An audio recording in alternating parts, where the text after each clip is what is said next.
बगडगंज जुना बगडगंज परिसरात किशोर अमृतकर नावाचा एक इसम प्रभाव जनरल स्टोअर्स हे जनरल स्टोअर्सचे दुकान चालवतो. त्या ठिकाणी ते दुकान चालवत असताना झालेल्या ओळखीच्या माध्यमातून त्याने अनेक लोकांचे पैसे स्वतःकडे स्वीकारून त्या पैशाच्या बदल्यात त्यांना जास्त व्याज देत होता.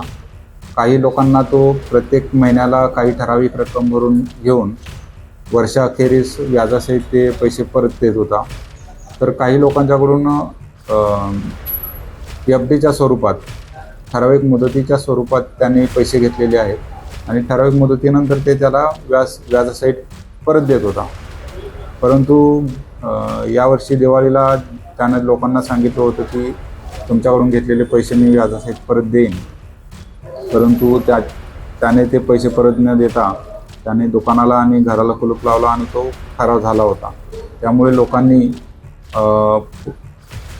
नंदनवन पोलीस स्टेशनला येऊन त्याच्या विरोधात तक्रार दाखल केलेली होती. तक्रारीची शहानिशा करून त्याच्या विरोधात वरिष्ठांच्या परवानगीने गुन्हा दाखल करण्यात आलेला आहे. गुन्हा दाखल करण्याच्या पूर्वीपासूनच आरोपी फरार होता. तर त्याचा बऱ्याच त्याच्या नातेवाईकांच्याकडे आणि इतर ठिकाणी नंदनवन पोलिसांनी शोध घेतला. त्यानंतर आरोपी 2-3 दिवसापूर्वी नागपुरात येणार आहे अशी माहिती आम्हाला मिळाली होती. त्या अनुषंगाने आम्ही सापळा इथं रचला होता. जसा आरोपी नागपुरात आला तसं त्याला ताब्यात घेऊन दाखल गुन्ह्यात त्याला अटक करण्यात आलेली आहे. आतापर्यंत त्याच्याकडून त्याने खरेदी केलेली कार आणि शेतीची कागदपत्रे वगैरे जप्त करण्यात आलेली आहेत. आरोपी सध्या पोलीस कस्टडीमध्ये आहे. अधिक तपास चालू आहे. अजून अमाऊंट निश्चित झालेली नाही आहे.